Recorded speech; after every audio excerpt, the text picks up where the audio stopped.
What's up, everybody? Episode 539 of Get Paid for Your Pad. Today's Friday, so it's STR Conversations. We are your hosts, Jasper Rivers and Eric Muller, and today we are doing part 2 of our learning lessons from 2022. Last week we covered a few of them, but we have some really important one that we wanted to share with you guys. 2022 was a big year for us. We learned a lot of lessons. So, Eric, let's kick off part 2 with you here, since you have 2 more items to go through.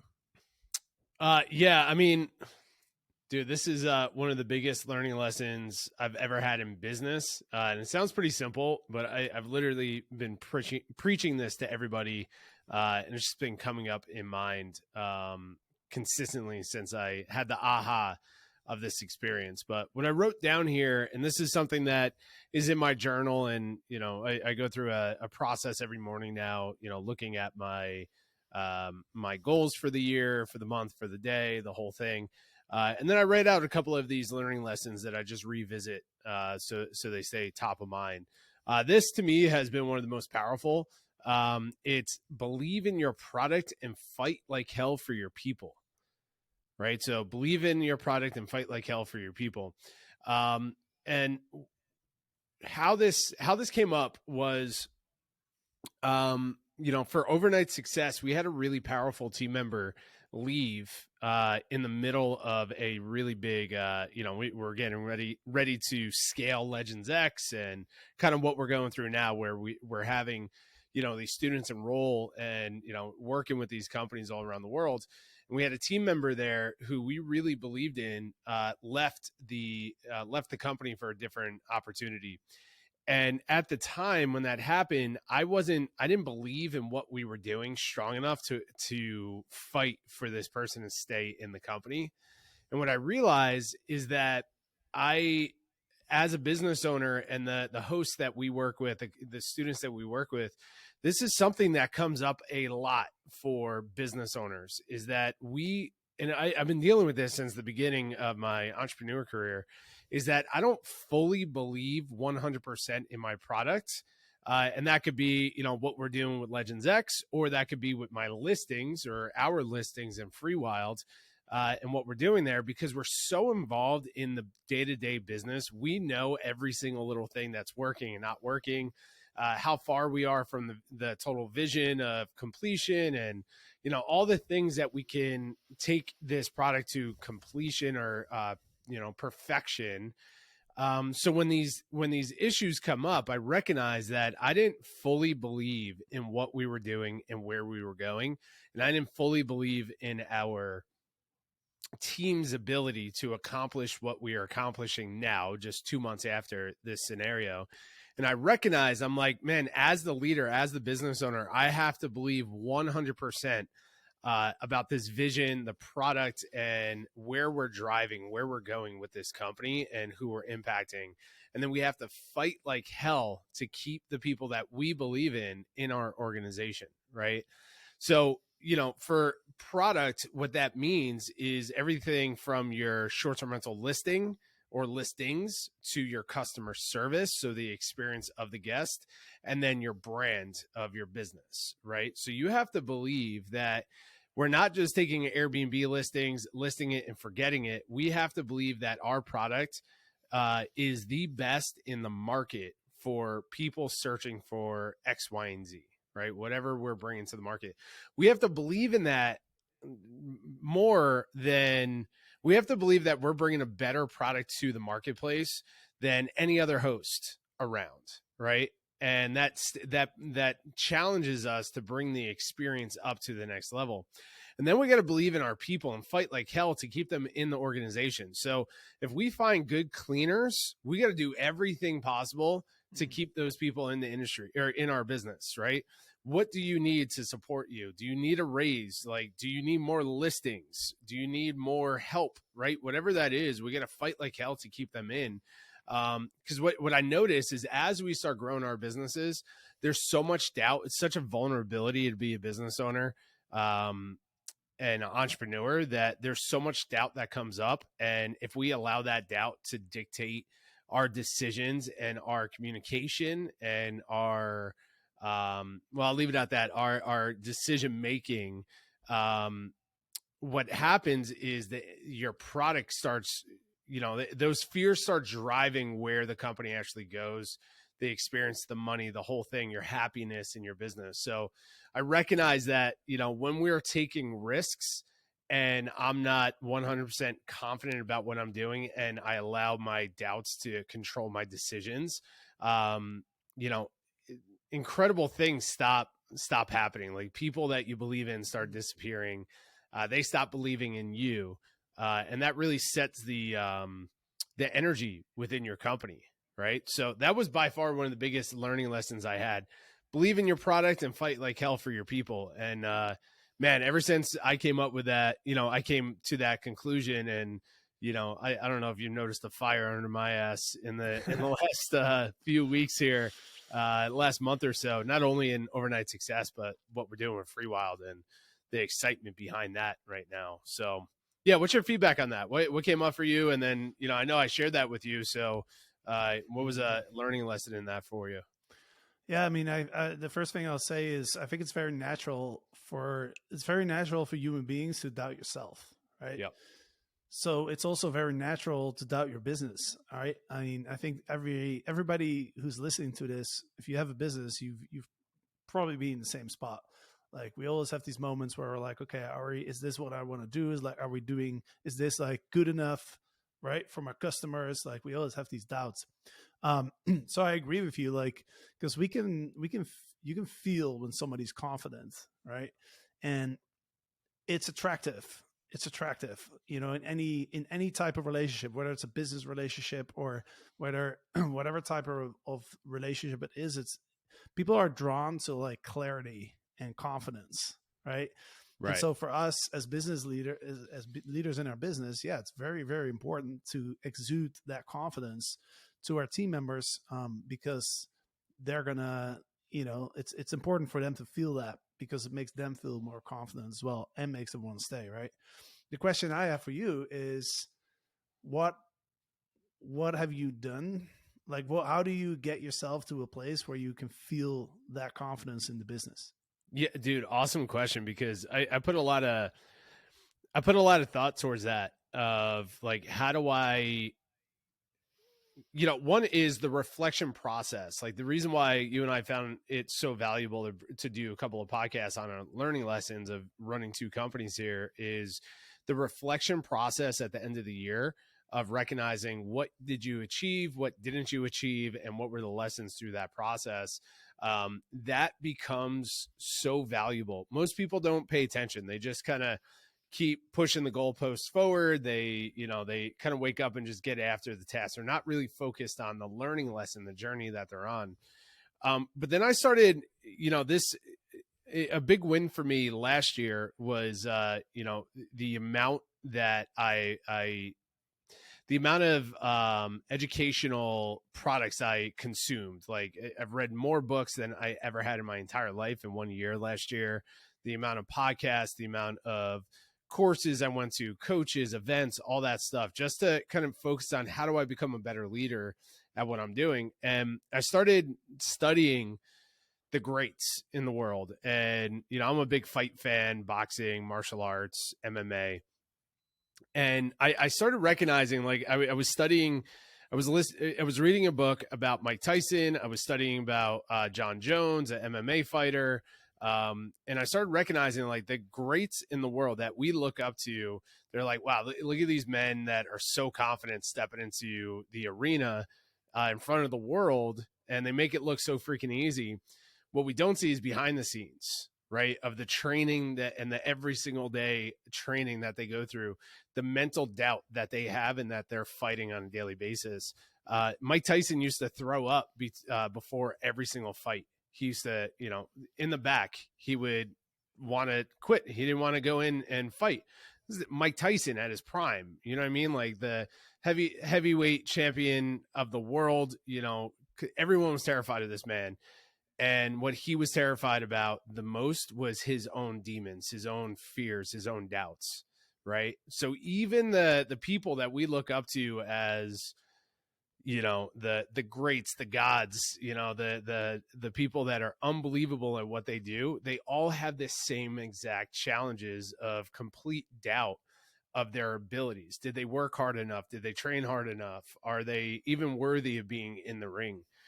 Right. So once I recognize, like, oh, this is, to your point, this is a human trait. And if you don't have that, clearly there's something else wrong, right? Because, like, if you're not feeling doubt as you're trying to grow and, grow a business, lead human beings, take freaking risk, it's like nothing is guaranteed in anything we do in life, but there's nothing guaranteed in the entrepreneur world at all. You're taking every single risk possible, right? But also everything is possible through that. And, what I shared with you is, like, we're kind of at a point, we were at a point with the business where it's like, man, we're at a crossroads. We go left and we're out of business. If this decision that we make doesn't pay off, we are out of business. But if it does pay off and we go right, there is incredible growth, millions of dollars, and we can impact so many different people around the world with what we're doing with these businesses. There's nothing guaranteed there. And what I recognize is, like, and going back to the whole fighting thing, analogy, it's like every single, John Jones was talking about this. He's a UFC fighter. He's in the news recently because he's coming back to the UFC after a few years off. And what he said was, every single champion in the world, regardless of how hard they train and what they put into it, they could always get knocked out and the fight's over. So no matter what you plan, no matter what you envision, and how talented you are, you can get hit and the fight's over and you're out, right? You can't control that. But the moment that you as a human being can relate and recognize that and accept the fact that you can lose, and that's part of the game that you're in, is that you can get knocked out, or you can lose this risk, or you can lose this business, and you recognize that and you become okay with that, it doesn't become a factor. It doesn't drive you anymore. What drives you is, and what should be driving you is, what is possible, right? By risking it all. And once you do risk it all and you really put yourself out there and truly believe in your abilities and your team ability and your vision, all of that, incredible things can happen. You may not become, the world champion, but you can find something that, you wouldn't have found if you allowed the fears to dictate where you're going. Right. So this is a big share, obviously, to the world right now, but this is what I'm personally going through right now, because at the end of the year, I talked to Samantha about this, and I'm like, man, we are busting our butts building these businesses, and we haven't even scratched the surface on what we want to do. And if we make any wrong move right now, we can be out of business. But she's like, yeah, but if you make the right moves, you can 10, 20x what you guys are doing and what you have done up to this point. And I was like, yeah, I mean, that's the mindset. It's like truly believing in your product and then fighting like hell for the people around you to help you build that product and that vision. Right. So this is just a big process that we're going through. And, once I recognize what the downside is, then I'm switching my focus. And, last time you and I talked about Free Wild, we had a certain goal around that. And I 10X the vision of what I want to do with this company, like the value I want to bring to this company, and bringing it to, such a higher level, because of this thought process. And then you recognize, like, oh crap, that is possible. And if you're on that journey, what you can realize in that journey could be so much bigger than if you allow your negative thoughts or your lack of confidence to dictate where you're going with the company. Yeah. So essentially you're saying, like, hey, step number one is, like, recognize that every single human being, no matter how much you look up to them, like they experience the same thing. Right. But it's like the difference, we were talking about this earlier.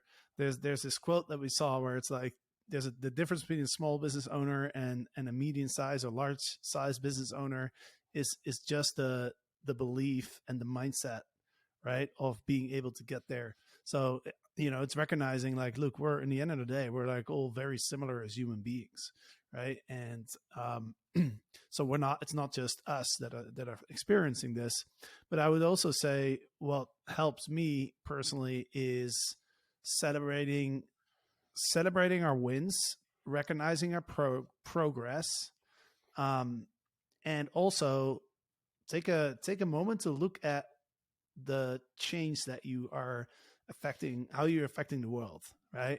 Like I make it a point to like every day, like at least I look at the emails that we're receiving from people, the students, the success, right, that they're seeing, because it's easy to forget that. So like for people who are if you're a host, like go and look at your reviews. Like I speak to hosts sometimes, and and they have incredible reviews, right? And I look at the reviews to get an idea of like, hey, what are people raving about your listing to help them improve the listing, right? And I tell them, and they're like, oh yeah, oh actually, I never read those reviews, right? Or oh, I forgot somebody mentioned this because it was a year ago, right? So like, you got to read those things. You got to look at your success, because otherwise it's easy to. I think that really helps me at least, feel more confident about what we're doing. Yeah, you have to, man. You have to celebrate. You have to you have to do the reflection without a doubt. Yeah, I mean, look, I mean, as entrepreneurs, the beauty about being an entrepreneur is the freedom that comes with the decision that you're going to build your own business, right? And you're not going to no one else is going to dictate, your lifestyle, and your results are really reflecting upon, your effort, your offer, your ability to, drive a vision, and of course some luck in the whole thing as well. With that comes with so much uncertainty, and with uncertainty comes lack of confidence, right? And if we can learn to celebrate through the process of, all right, just got another 5-star review, let's celebrate. I just got a 3-star review, but I'm not going to allow that to dictate the way that I feel throughout the day or how I feel about expanding my business. Like for example, man, I went through this process, and this was like a week or two of me kind of being in a mental and emotional state of lack of confidence in what we've been doing in both businesses, which is crazy to me, right? It's like, 2 weeks of just kind of like doubt and like, oh, we're kind of making the wrong decisions. We're not moving fast enough, or we move too fast on this thing, and we're not working with the right people, or, man, we are working with the right people, and we're going to lose them if we don't move faster, right? Like all this stuff is just going through my brain. And then I had to take a step back, and I started, reflecting on, okay, well, what did we accomplish this year? And it's like, oh, we had the biggest financial year in our business ever since we started. That's freaking awesome. Let's celebrate that. We have built an incredible team of high level A players that believe in the vision of what we're building with Overnight Success and FreeWild. That's a hard thing to do, right? To attract those people that really believe in what you're doing and are attaching their identity to that. We raised millions of dollars. We impacted hosts' businesses from around the world. We've added nearly $4 million worth of revenue in our host businesses through the Legends X program, right? It's like hundreds of students are impacted by what we're creating. I'm like, oh, okay. So why is this doubt coming up? It's working, but why is it coming up? And I recognized is because we weren't really clear on our goals on where we wanted to go truly and what that meant to us. And we weren't celebrating those wins. We were only focused on the things that were not working. Right. So that then puts our focus on, that's what develops the doubt. Right. And like, that's the hardest part. Someone was asking me like, what's the hardest part of coaching Airbnb hosts into growing real hospitality brands? I'm like, man, all their problems that they think are these massive problems of like systems and cleaning and scale and profitability, like all that stuff is pretty simple to solve.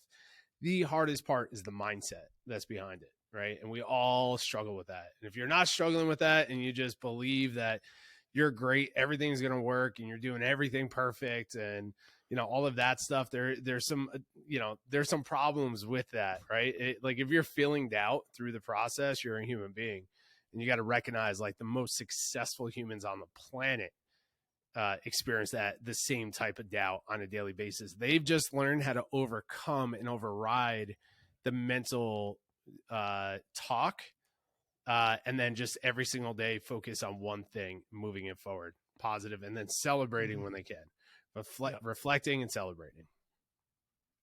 I'll close it out with also don't forget to do a little breath work, a little meditation on a daily basis. Oh yeah. Pretty fun, pretty powerful. It's very powerful, man. Yeah. All right, let's move on to one lesson I wanted to share. It's more of a, it has something to relate it to business, but essentially one thing that I've been doing for pretty much my whole life, I think I've always thought of time as I need to maximize time, right? And if I'm taking time off, like I'm not being productive, and I kind of start feeling guilty about that. So as a result, whenever I'm on holiday or whenever I'm taking a day off, I'm always thinking like, okay, let me do 2 hours of work, or let me at least do something, because otherwise I feel not productive. And one thing I realized is like, I can't do that. Like I have to take days where I fully disconnect, and really fully disconnect, where it's like, okay, if there's an emergency, here's where you can find me. Otherwise, I am doing absolutely nothing. And it reminds me of my days in the financial world. Like I worked in the financial world for 6 years, which was extremely hectic, right? I went through the financial crisis in 2008 when companies were going bankrupt and whatnot. And I remember like I would go on a holiday and it would take me about 2 days to forget about to get the trading boards and the numbers and everything out of my head, and for me to fully relax. But because it wasn't my business, I was an employee for that company. I could just take 2 weeks off and not think about any of that stuff. Now that we're business owners, like that, it doesn't work that way, right? Mm-mm. Like, so, just a heads up for you this year, I'm going to take some days off. I'm going to take a week of a holiday, and I'm not doing anything. I love it, dude. Yeah. Well, what does that mean to you, not doing anything? Because I'm interested, because like the notes that you have here, it's like, not checking Slack and doing tasks and all that stuff. But what does that mean, taking a full week off and not doing anything? Well, not obviously I'll be doing something, but basically disconnecting from the day to day. So not checking Slack. Like I might read a book, or I might do other things, but not working. Not doing nothing to not do working with in the activities. business. Exactly. Yeah. Not working in the business. Yeah.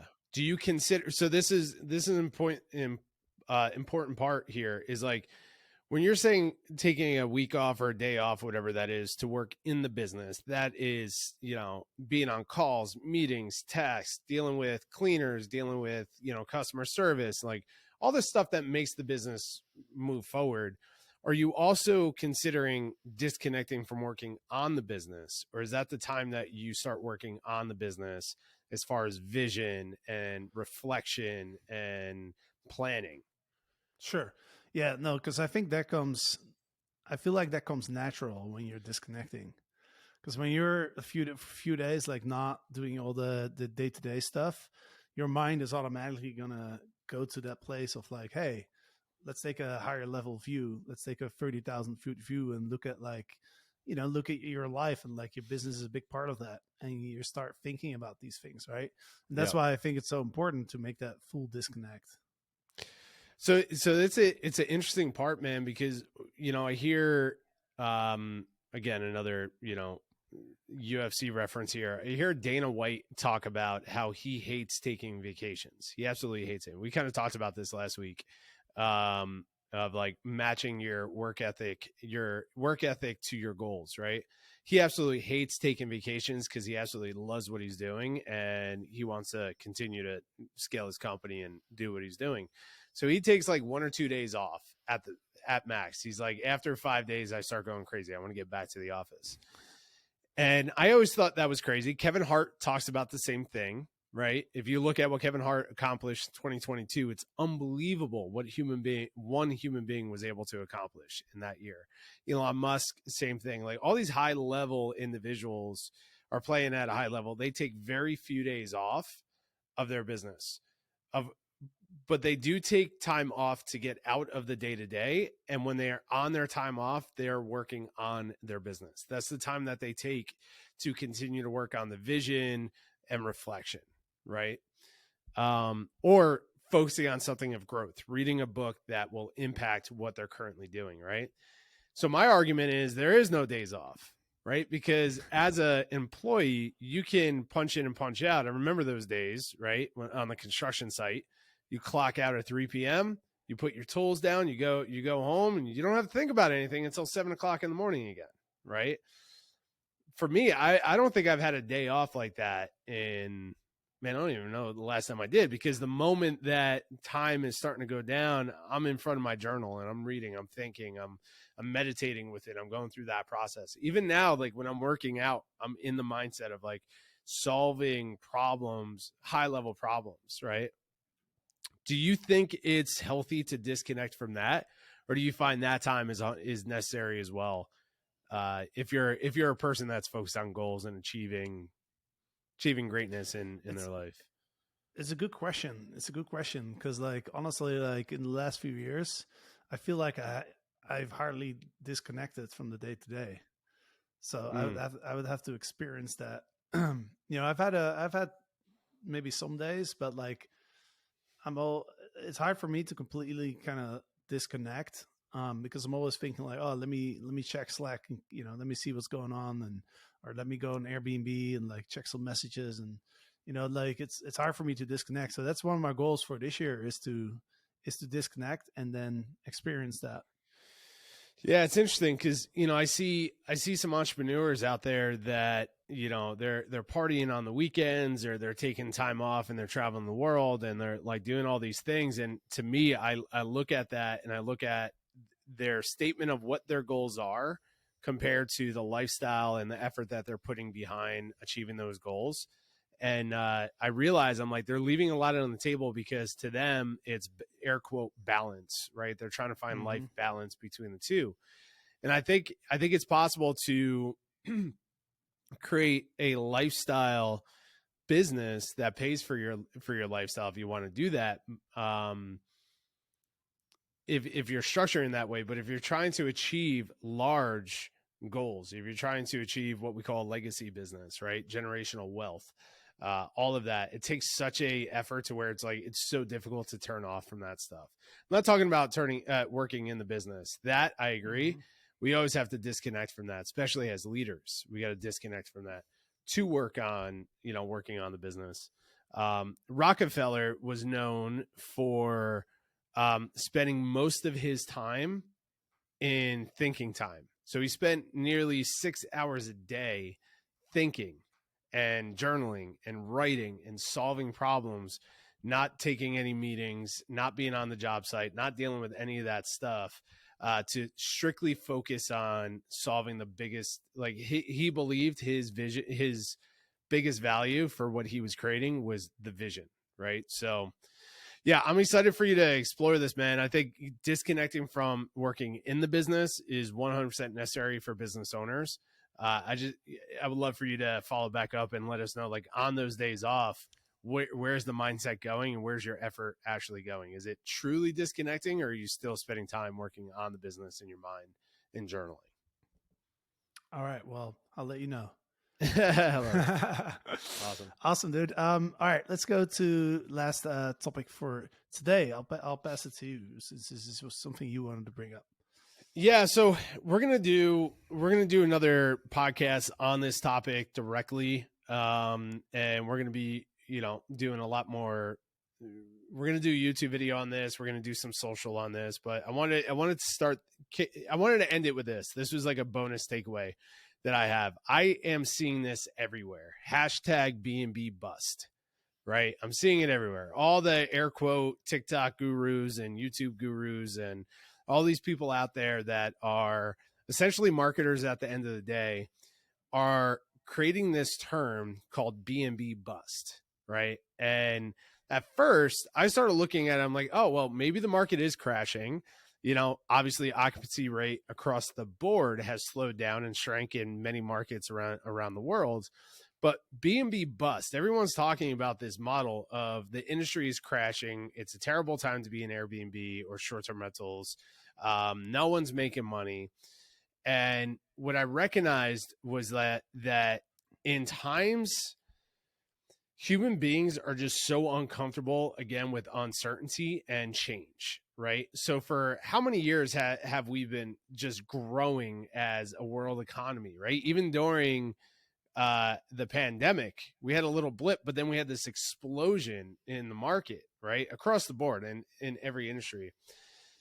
And my statement here is that we are not going through a BNB bust. We are going through, and what I am predicting and how we are positioning ourselves for 2023 and 2024 is to go 100% all in on this industry. I think what we are seeing is the maturity of this industry. I think what we're seeing is the individuals that are sold on this idea that we could just kind of list it and forget it, right? What we talk about all the time is just that industry is changing. What I'm seeing is more and more money being entered into this space and in the hospitality industry as a whole. It's forcing, yes, we are seeing occupancy being affected. Yes, we are seeing more hosts and listings than ever being on the platform, right? We see all this stuff happening. But what we are also seeing is massive opportunities to scale real hospitality brands in this industry, right? And again, just in hospitality as a whole. I think it was yesterday or the day before, I know this is the hotel industry, but this hotel brand is very close to the short-term rental industry. And I would say further away from traditional hotels. But Ace Hotel, which is a big inspiration for me behind Free Wild, just sold yesterday or the day before for $85 million, right? They've been in business for 3 years, I believe, 3 or 4 years, something like that. Scaled extremely quick with a unique brand, developing a culture and a community following behind their brand, and figured out how to develop additional income streams in their brand, and position themselves to be able to sell that brand, right? The reason why I'm bringing this up is I wanted to share this because I want this to lead into some more content that we're going to create and podcasts that we're going to do on this. And I want people to challenge us on this, and I invite the individuals that are putting out in the world that we're going through a BNB bust to this podcast for us to have a debate around this, because yes, it is getting more challenging for sure for the everyday host to drive consistent bookings. But this is business. Like, we have to be comfortable with the ups and downs of business. Just because we have a slight decline in the consistent growth that we've had over the last 10 years doesn't mean that we're going through a bubble burst. It's more of a marketing ploy than it is anything else, right? And I believe the people and the hosts that position themselves to develop a real brand, and everything that we teach in Legends X, right? A clear vision, a clear brand, clear avatar, focusing on their markets and scaling correctly will have one of the most valuable and income-rich times of their lives over the next couple of years. We're going to be in a position where this year we're raising money to scale and acquire properties through Free Wild and start expanding that model. And then we see every single day the hosts that are coming through the Legends X program, adding units, adding revenue. Yes, it's a bit more challenging because we got to figure out how to market. We have to figure out how to get the client to come to us, or the guests come to us and turn them into a client that rebooks with us in the future. But this is business, right? At the end of the day, we can't just expect it to be easy for us the entire time. So I don't believe we're going through a BNB bust. I think we're entering into one of the most powerful times in this industry. We're going to see a lot of people exit, but I also believe that we're going to see a lot of people scale their businesses and scale brands. That's the most important part here, scaling unique brands, because that's where the value is going to be in this space. So what's your take on that? What's your feeling on it? Well, I remember when I was still working in finance, one of the first lessons I learned is there's a saying that says nothing goes up in a straight line, Right. right? So like any bull market or any whether it's the economy or whatever it is, like it, it never goes up in a straight line. There's always going to be ups and downs, right? And I thought it was interesting. I think this BNB bust term was first introduced somewhere in October, November. I Yep. think it was like very close to the day that Airbnb released their figures for the numbers for the third quarter, and they had like a record amount of nights booked and record income, record revenue, all that stuff. So I thought it was interesting that those kind of coincided. But yeah, it's a bit dramatic. I feel like it's a bit dramatic. Like you can look at the numbers. I mean, the numbers are out there, right? Like you can look at AirDNA, at STR Insights, like Transparent. There's all these companies. You can just look at the numbers and see what was the average revenue per host, the ADRs, like everything. You can see it. So it doesn't look like a bust at all when you look at the actual numbers. And maybe in some market, obviously there's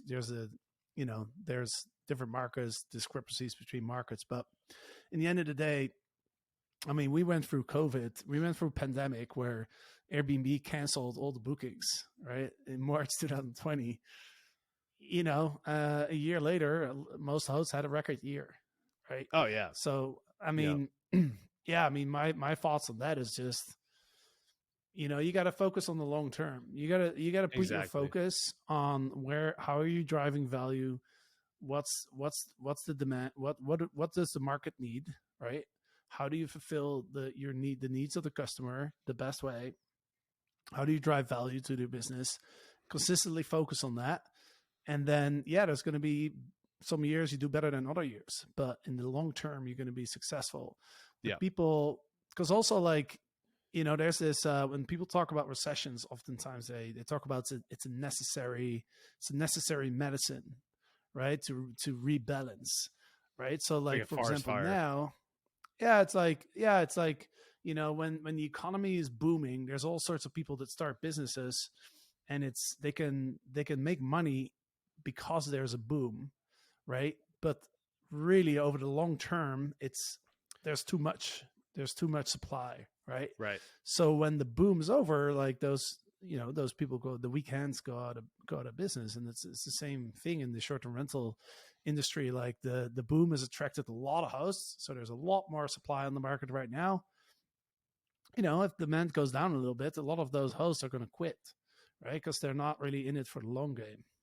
So it's just a natural process. Yeah.